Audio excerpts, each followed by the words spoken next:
자, 역사를 가장 역사답게 분명히 역사 채널입니다. 그래서 특히 역사 중에 저는 한국사 중심으로 강의를 많이 하죠.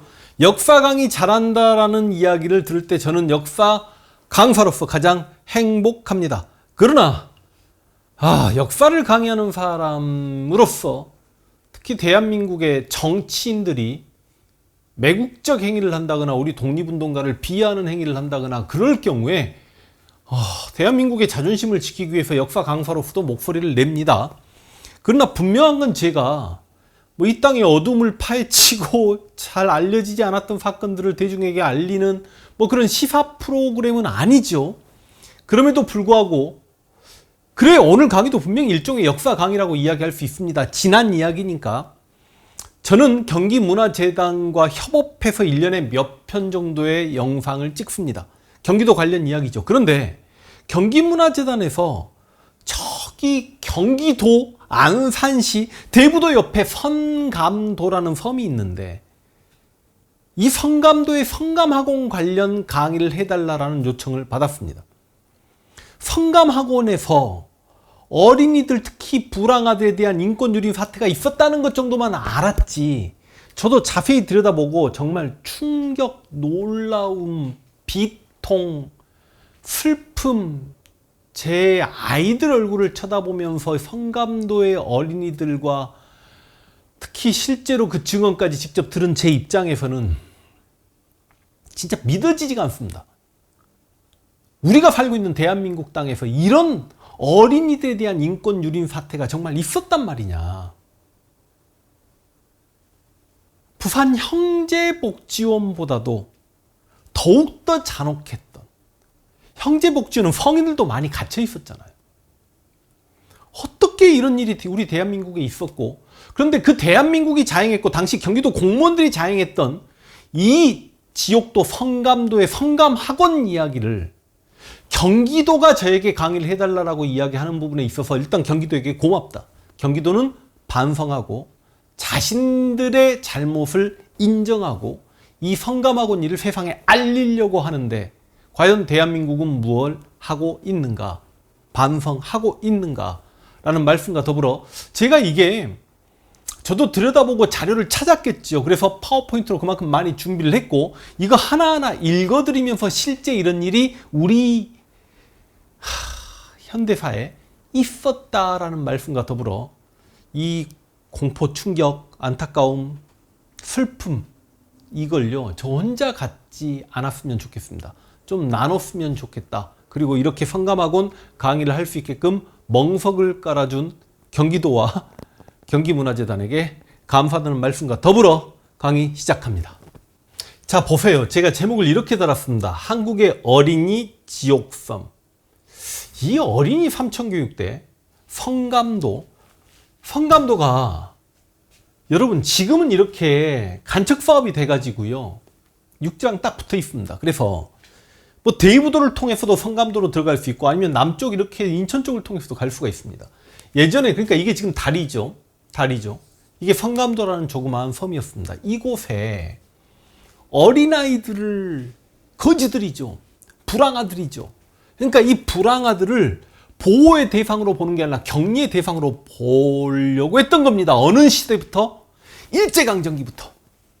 조선시대라고 그런 일이 없었겠습니다만 특히 한양에 있는 불황아를 잡아다가 성감도에 넣어놓고 당시 조선 총독부의 목표는 뭐였냐면 아무래도 도시가 정화될 수도 있는 부분이 있겠지만 여기서 성감도에 집어넣어놨다가 이들을 한국 신민화 교육을 시키고 나서 전장에 내보낸다, 총알바지로 내보낸다는 생각도 좀 했던 것 같아요.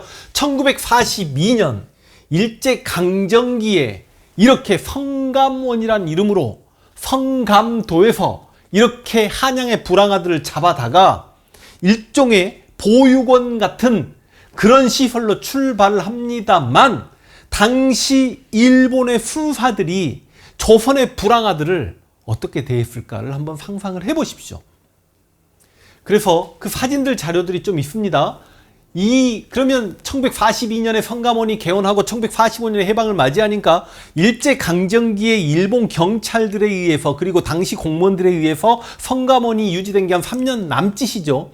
이 3년의 이야기가 저 후반에 다시 나옵니다. 자료를 다시 한번 나중에 이야기할 수 있도록 하고, 성감원 야외 교육 내용을 보시면 이런 것들을 자료를 통해서 분명하게 당시 내용을 통해서도 천황폐하에 감사한 호의로 우리들도 군인이 될 수 있게 되었다. 명예로운 일본의 군인이 된다는 일은 더 없는 행복이다. 나는 몸을 단련하고 마음을 닦아 훌륭한 청년이 될 것이며 그리고 지원병이 되어 천황폐하의 고마운 은혜에 보답할 것이다. 그러니까 성감원을 운영하려는 목적 자체가 조선인을 자기네 나라 천황이 믿을 만한 백성으로 만드는 황국 심리나 정책을 통해서 민족성을 말살시키고 나서 전장에 내보낸다는 약간의 그런 의도가 보였단 말이죠.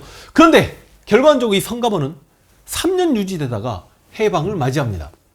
그런데 여러분 50년대 해방되고도요 계속해서 성감학원이 유지가 돼요. 해방 이후에 경기도 주간 성감학원으로 개칭이 되고, 한국전쟁 당시에는 미군이 포로 수용소로 좀 활용하다가 나중에 50년대에도 이승만 정권이죠. 보육원으로 계속해서 활용이 되는데, 이승만 특별지시 서울에서 만나도 불황배를 일소하라. 한국전쟁 직후에 얼마나 많은 불황아들이 있었겠습니까? 그러니까 실제로 이 당시에는 성감학원 같은 그런 불황아들 수용시설이 상당히 있었을 것이라고 생각을 합니다. 그런데 문제는 이게 50년대를 지나서 60년대, 70년대 박정희 정권 때까지 성감도의 성감학원이 계속 유지됐다는 건데, 1961년인가 이 박태용 경기도지사가 이걸 시찰해요. 시찰하면서 당시 보육원 성감학원에 있는 친구들이 밥을 이렇게 먹는다.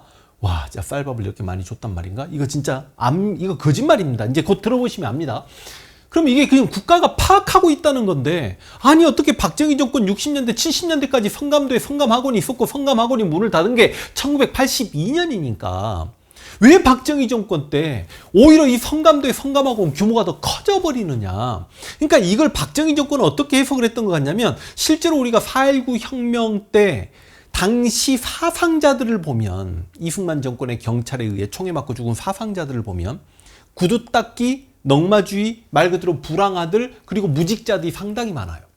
그러니까 이 친구들이 오히려, 그러니까 당시 지식인 대학생과 뭐 학생들의 피해 보답하라는 교수들의 가도 시위가 있었지만 4.19 때 실제로 이렇게 사회 불황아들이 사회 혼란을 주도했던 측면이 있기 때문에 5.16 군사 쿠데타 이후에 박정희 정권에서는 이 도시 불황아들을, 또 어린아이들을 다시 한번 이야기하지만 보호의 대상으로 보는 게 아니라 격리의 대상으로 보았고, 그래서 이 어린이 불황아들 거지들을 소탕하는 과정에서 어찌 보면 당시 경찰들이나 공무원들에게 실적으로 주어졌기 때문에 이거 국가 경찰과 국가 공무원에 의해 멀쩡한 불황아가 아니고 부모가 존재했던 아이들이 납치되어서 성감도에 갇히는 사례가 상당히 많았다라는 말씀을 먼저 드리겠습니다.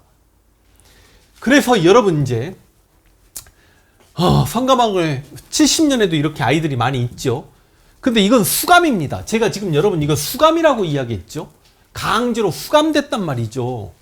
그러면 이 아이들이 죄를 짓고 뭐 소년원에 갈 아이들이었냐? 그게 아니라는 말씀을 드리겠습니다.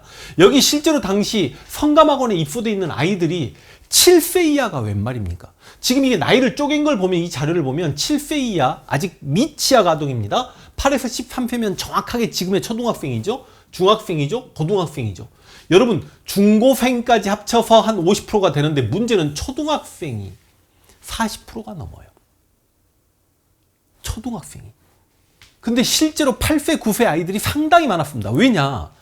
경찰이나 공무원에게 실적으로 주어졌는데, 예를 들어서 12살, 13살짜리는 그래도 집 주소 이야기하고 나 아빠 있어요, 엄마 있어요 라고 이야기하는데, 8살짜리 꼬맹이가 할머니 손을 놓쳐가지고 집을 잃고 울고 있으면 너 집이 어디야? 주소 대봐. 그럼 못 된단 말이에요. 데리고 가버립니다. 실제로 이 나이들 중에 상당히 8살, 9살, 10살짜리 꼬맹이들이 많았다는 말씀과 더불어 내용이 있죠. 분명하게. 경향신문입니다. 1964년. 자유의 탈출, 불황아 수용소 성감학원생들, 성감학원생 427명 중에 3분의 2가 부모나 연고지가 있는 소년들인데 라는 신문 기사가 분명히 있습니다. 자, 그리고 이제 이 성감학원에서 어떤 일이 있었는지 최근에 이제 나이가 60이 넘으신 성감학원에 강제 수용되고 아까 뭐라고 했어요? 수감된 학생들이 지금 60대가 되셔서 이분들이 증언을 해주기 때문에 이제는 우리가 성감학원에 대해서 이렇게 알 수 있단 말이죠. 성감학원에 끌려간 사례를 보겠습니다. 먹고 살 방법이 없으니까 구두통 하나를 만들어 그걸 들고 나와서는 3일째 된 구두 닦기 하고 있는데 경찰에 차에 타라고 해서 실어서 수원으로 갔다가 이래저래 성감학원으로 끌려가게 됩니다. 버스 타고 삼성교에서 내렸어요. 삼성교에서 집에까지 가려면 좀 걸어서 가야 되는데 가는 도중 경찰이 잡았답니다. 장난감 총을 만들기 위해 길거리에서 나무젓가락을 줍던 중 수원시 공무원에게 납치되어 곧바로 성감학원에 수용되었답니다. 길을 잃고 서울역 광장에서 방황하던 중 불황아 단속에 적발되어 녹번리 아동보호소를 거쳐 성감학원에 수용됩니다. 실제로 이렇게 납치됩니다. 부모가 있는 아이들입니다. 그런데 성감학원에서는 이 아이들의 이름과 주소와 이런 걸 제대로 기재하지 않았기 때문에 아이들을 잃어버린 부모가 전국 팔도를 찾아 헤매다가 성감도까지 왔지만 그 성감도 명단에서 자기 아이들의 이름을 확인을 못해요. 그래서 이 아이들이 성감학원에서 수감이 되는데 이 성감도에 내리는 순간 몽둥이찜질 시작입니다. 저도 자료 조사하다가 안 믿겼어요. 진짜 안 믿겼습니다. 여러분 성감학원에 와서 이제 강제 노역의 고통을 돌 2개를 갖고 다니면서 억새풀을 꺾어서 진리가해서 하루에 40kg씩 해야 돼요. 양잡 누이는 2-3시간마다 뽕잎을 줘야 했기 때문에 밤새우며 돌봐야 했다. 가을에 벼 베는데도 일에 대한 할당량이라는 건 장난이 아니었어요. 모든 것이 경쟁이고 8, 9살짜리가 항상 뒤처지고 한계라는 것이 있잖아요. 15살짜리가 겪는 그것보다도 나이 어린 친구들이 겪는 고통은 더 컸죠. 그런 것이 잊지 못할 큰 고통이었죠. 아니 8, 9살짜리를 어떻게 이렇게 일을 시키는지 모르겠어요.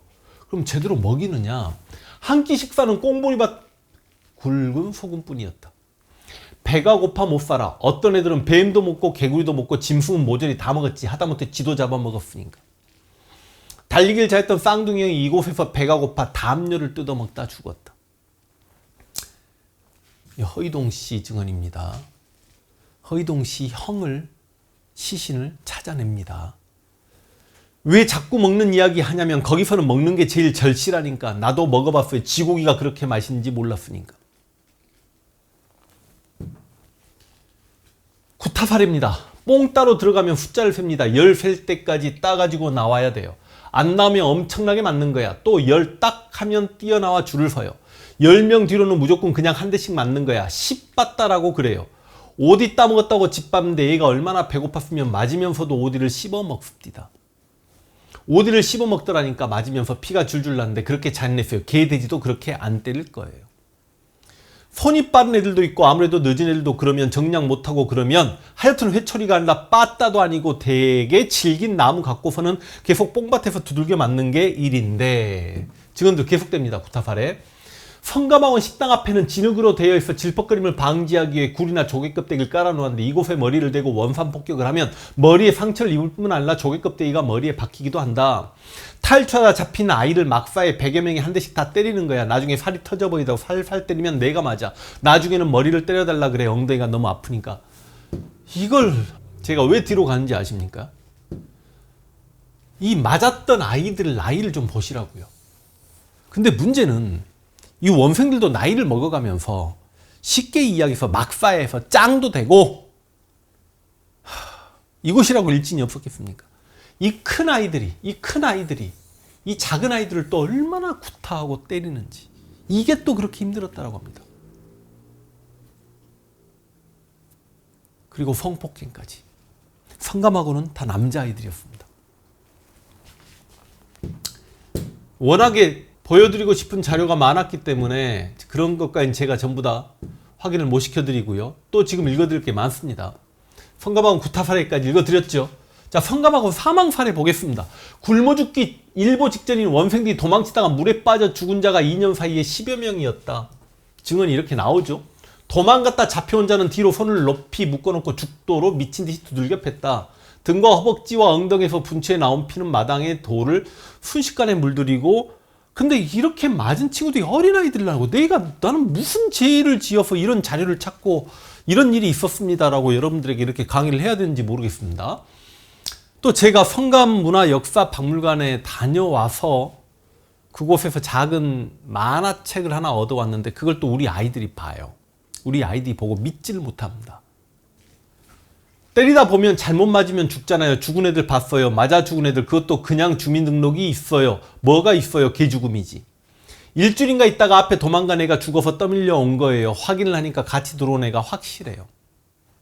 또 이야기를 들어보니 갯벌로 탈출을 많이 한답니다.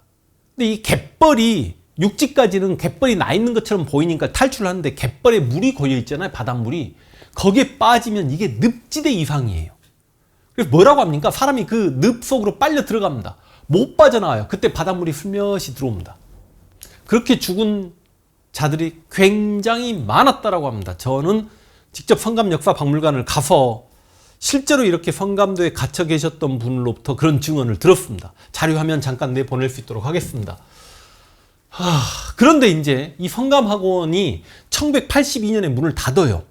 근데 이 성감학원에 대해서, 왜냐면 성감학원에 갇혀있던 분들은 배움이 거의 없었고 학교라는 걸 다닌 적이 없었기 때문에 이 성감학원에서 나이가 차서 나와도 다른 집 머슴 생활을 하거나 아니면 불황자 생활을 또 하다가 범죄에 휘말리거나 그래서 교도소 들어가거나 그래서 아무래도 사회에서 아무래도 좀 성감도에 갇혀있다 나와서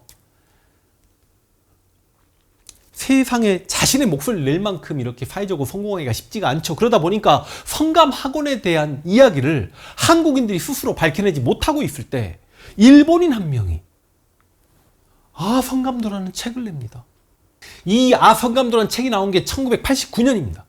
그럼 그 작가였던 이하라 히로미스라는 분은 어떤 분이냐? 성감학원이 1942년에 처음 만들어질 때 성감학원의 일본인 부원장의 아들이었고 당시 성감학원에 있을 때 8살 정도였답니다. 자기는 성감도에 대한 기억이 너무너무 좋았다는 거예요. 막 뛰어다니고 갯벌에서 놀고 널뛰기 놀이하고 물고기도 잡고. 근데 너무 어린 나이인데 같은 나이 또래 아이들이 얼굴에 피를 묻히고 중노동을 하고 있는데 그때는 이게 가슴 아픈 줄 몰랐던 거죠. 1945년 우리가 해방을 맞이하니까 이 이하라 씨도 일본으로 돌아옵니다. 근데 일본에 돌아와서 학교를 다니는데 당시 일본에서 거의 이지메 취급을 받았나 봅니다. 왕따를 당한 거죠. 그래서 아이들에게 맞고 얼굴을 씻으려고 개울물을 들여다보는데 개울물에 피 묻어 있는 자신의 얼굴이 보이면서 그 성감도에서 피가 묻어 있었던 어린아이들이 오버랩되더랍니다. 그래서 이제 기억을 생생히 해내면서 이야, 우리 일본이 제국주의의 만행을 이 조선 땅에 가서 어린아이들에게도 했구나. 내가 이걸 좀 밝혀내야 되겠구나라고 하면서 이 책을 썼던 거고, 그래서 한국의 지식인들 일부가, 그리고 안산시에서 향토사학을 연구하시는 분들이 우리 지역에서 이런 일이 있었으니 우리가 좀 알아봐야 되겠다라고 연구하고, 그리고 실제로 성감학원에 갇혀 계신 분들 좀 이제는 손을 들고 당당하게 나서달라, 국가에게 보상을 요구하라는 운동이 일어나면서 이 성감학원 이야기가 세상에 드러나기 시작합니다. 그랬다가 국회에서 당시 자유한국당 국회의원, 참 훌륭한 일을 하셨습니다. 어린이 근로 정신대를 아시나요? 성감학원 진상 규명을 위한 국회 정책 토론을 열어요. 정치권에서 이렇게 뭔가 이제 논의가 되기 시작합니다. 그리고 다시 한번 말씀드립니다만, 경기도가, 이거 경기도 공무원들에게 자행된 당시 경찰과 경기도 공무원, 왜냐면 이 성감학원에 있는 원장, 부원장이 하필 지금 현재 대한민국 사회복지학의 서울대 사회복지학과를 만든 어른격인, 제가 참 이런 사람 얼굴은 제 파워포인트에 실기도 싫어서 내가 안 싫었습니다만 지금 끝내 이 이야기를 하게 되네. 우리나라 사회복지학계를 이끄는 거두들이 이 성감학원에 있었고 그 어린아이들의 인권을 유린했던 인간들이 감히 사회복지학의 거두가 돼. 이게 역사학계에서 이병도가 식민사관 만들어 놓고 역사학계 거두가 된 것과 서정주가 그렇게 친일했고 오장마수의 성가를 썼던 서정주가 국민학계 거두가 된 것과 이게 뭐가 다릅니까? 아까 쌍둥이 형 기억나십니까? 앞에 읽어드렸는데요. 담요 막 뜯어먹고 죽었던 그 쌍둥이 동생이 자기 형이 어디 묻혀있다는 걸 당시 묻은 사람을 찾아내가지고 함께 가가지고요. 이걸 꽃신 발견하고, 그리고 이제 2022년 작년이죠. 성감학원 유해 발굴 착수. 실제로 이곳에서 시신이 얼마나 있는가 전부 다 유해 탐지했는데요. 300구 가까이가 나옵니다. 묻어준 것만 300구죠. 바다에 빠져나가서 실제로 헤엄쳐 가다가 죽어버리거나 행방불명된 사람의 숫자는, 어린아이 숫자는 확인이 안 됩니다. 그런데 놀라운 건 부산의 형제복지원 사건 들어보신 적 있죠? 이 부산의 형제복지원은 규모가 워낙에 컸기 때문에 한 3만 몇천 명 갇혀 있었는데 사망자가 500여 명이 좀 넘는다라고 정확히 진상조사에 의해 밝혀졌습니다.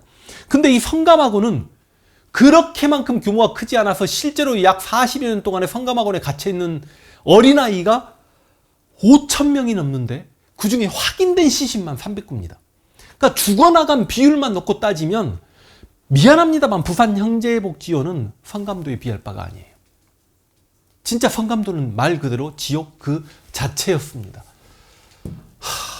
그래서 경기도는 그 성감학원 자리에 이렇게 경기창작센터를 만들어 놓고, 그리고 그 이하라 씨와 함께 경기창작센터의 성감학원 위령비도 세웠고 경기도는 반성하고 있다라는 말씀과 더불어, 저도 이제 경기창작센터 성감학원 자료관 가서 실제로 이렇게 성감학원에 갇혀 계셨던 어르신도 만나 뵙고 왔습니다. 그리고 최근에 올해 불과 며칠 전이죠.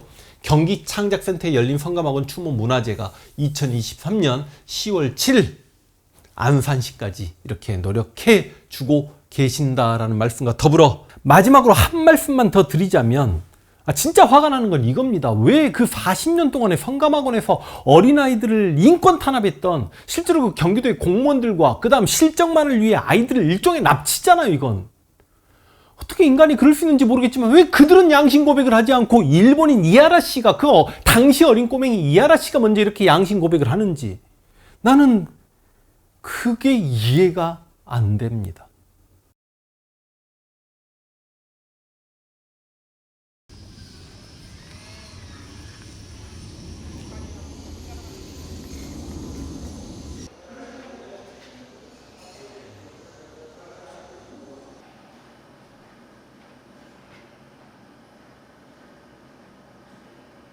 우와, 이곳에 오셔가지고 실제로 성감학원에 계셨던 어르신을 저희가 직접 이렇게 만나뵐 수 있게 되었습니다.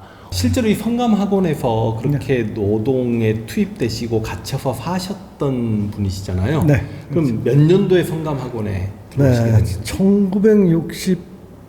1965년도 제가 그때 13살이었었어요. 13살 네, 때요? 네. 그 이제 그 당시 그 일제 단속 그 기간이 있어요. 네. 이제 그때 이제 강제로 이제 끌려왔죠. 네. 13살 때부터 몇 살 때까지? 네. 그러니까 67년도에 제가 나갔으니까 한 2년 조금 네, 그럼 그렇게 2년 있었죠. 동안에 이곳에 갇혀 계시면서 네. 많이 맞았습니까? 그럼 맞을 정도가 아니고 전 예. 여기를 지옥이라고 표현을 하고 있습니다. 네. 그리고 지금 보시면 아까 이렇게 모형들을 잡았습니다. 저 염전에서 말도 못할 노형. 네. 뭐 염전뿐이 아니고 네. 저기 논밭 산 개간하는 거. 네. 성인들이 하기도 그 어려운 일을 네. 하여튼 저희가 그걸 했습니다. 불황하려는 정의가 뭐 사전에 나와 있지도 않지만 그게 뭐냐면 거리를 일정한 주거 없이 떠도는 사람들을 불황하라고 그래요. 그런데 저희 있을 때 한 500명, 600명 정도 있었어요. 네. 근데 저도 마찬가지예요. 전 여기서 단속될 당시에 가족도 있고 집도 있고 떠돌지도 않았습니다. 그런데 이제 저 같은 친구들이 거의 한 50%가 됐어요. 물론 개 중에 고아도 있고 있었습니다. 예. 있었지만 한 절반 이상은 그래도 가정이 있고 부모가 있고 다 그랬었어요. 여기가 그런 곳이었었어요. 이곳에 갇혀서 그렇게 강제 노역하시고 두드러 맞고 지옥 같은 생활을 하실 때 엄마랑 굉장히 보고 싶으셨죠? 당연하죠. 그건 매일 눈물로 지새웠죠. 저기 보면 묘역에 우리 저 한 150구 정도가 지금 150구가 있어요. 그 이제 거기 보면 힘드니까 죽음을 무릅쓰고 탈출하다 익사해서 죽은 친구들. 또 여기는 또 의료 시설이 열악하니까 무슨 병에 걸리면 자연 치유되는 거 그걸 기대할 수밖에 없어요. 또 뭐 배가 고프니까 영양실조, 이런 친구들이 거기 지금 우리 동료들 그 마침 오늘 또 그 발굴 작업하는 개토제를 했습니다. 네. 그래서 좀 뜻깊은 날이기도 한데요. 물론 묘역에서 좀 많이 울고 왔습니다. 지금도 아직 마음이 가라앉지 않았는데요. 50년, 55년 전 이야기인데도 그렇죠. 그 평생 가슴에 한우를 그렇죠. 그 트라우마라는 건 뭐 잊혀지지 않죠. 그거 여기서 그 인권 유린 당한 걸 생각하면 하여튼 뭐 그럼 선생님께서는 여기 2년 남짓 계셨는데 어떻게 해서 성감도를 나가실 수 있게 된 건지. 저도 도망을 갔죠. 탈출하셨구나. 여기서 도망했죠. 탈출 경로를 저희가 좀 들을 수 있겠습니다. 저는 좀 특이하게 그 이제 배를 몰래 타고 탈출을 했는데요. 대부분 우리 친구들은 수영을 해서 갯벌을 건너서 수영을 해서 가다가 이제 그 죽어요. 그래 이제 그런 게 조금 다르죠. 저는. 그럼 그때 같이 혼자 탈출하신 겁니까? 저는 혼자 나갔어요. 혼자 이제 하셨어요? 그 동안에 몇 번 탈출을 시도하다가 실패를 했죠. 겁도 나서 다시 오고 그러다가 이제 탈출을 했죠. 그래서 이제 부모님을 찾아갈 수 있었어요. 갔는데 그 이제 그 아버님 이제 그 자식이 없어졌으니까 아버님이 그 직업도 팽개치고 이제 찾으러 막 여기저기 미친 듯이 돌아다니다가 또 술로 연명하시다가 마침 나가서 내가 나가기 전 얼마 전에 돌아가셨어요. 나가 보니까. 그러니까 사실상 어떻게 보면 아버님한테도 제가 불효를 한 거죠. 그래서 그것도 가슴에 맺히고 지금 뭐 하여튼 그 13살에 제 인생은 뭐 완전히 뒤틀어졌다고 보시면 됩니다. 그 학업도 단절돼서 배우지도 못했죠. 또 뭐 불황아래는 딱지가 있으니까 어디 일을 하려고 그래도 대놓고 어디 서류 내기도 그렇고 하여튼 생활이 참 어려웠습니다. 하여튼 한 가지만 더 여쭙겠습니다. 성감학원에 계시면서 가장 힘든 게 맞는 것도 힘들었고 노역하시는 것도 힘들었지만 먹는 건 어떻게? 먹는 건 저기 항상 배가 고프죠. 그 13살 한참 먹을 나이 아닙니까? 그런데 보리밥 말하자면 지금 그 공기도 한 공기도 안 됩니다. 거기 한 3분의 2 정도 하고 반찬은 항상 짠지 않아 새우젓 뭐 요 정도였었어요. 그러니까 항상 배가 고팠죠. 그러니까 숙소 건물이 이렇게 보이는데 이 정도 건물이면 보통 이 숙소 하나에 몇 명 정도? 거기가 이제 반별로 이제 한 5개 뭐 이렇게 있어요. 그럼 반별로 뭐 한 10명, 20명 이렇게 그렇게 들어왔어요. 그 공무원들 묵인하에 그렇게 폭력, 기압 뭐 이런 게 이루어졌어요. 하여튼 그래서 어쨌거나 그분들은 다 경기도에서 공무원들이 내려와서 하셨었는데 공무원들이셨다는 그렇죠. 그 당시에 경기도 공무원들이 내려와서 우리를 관리를 했죠. 그러면 선생님 계실 때는 여기 갇혀 있는 그 청소년들이 몇 명? 한 500, 600명 정도 근데 됐었어요. 그럼 500, 600명이면 또 건장한 친구들도 많았을 텐데. 그렇죠. 야, 우리 힘을 합쳐가지고 여기를 한번 탈출해 보자. 그러니까 뭡니까 우리를 단속하는 그 힘에 우리가 그걸 이기질 못해요. 그리고 또 항상 그게 조직적으로 침투해 있어가지고 뭐 걸리면은 거의 반죽음이 되니까 본보기로. 그러니까 이제 탈출을 시도를 하는 거죠. 그걸 못하고. 오늘 정말 산 증인분 만나 뵙고 생생한 증언을 들었습니다. 아유, 너무 감사드립니다. 저희 더욱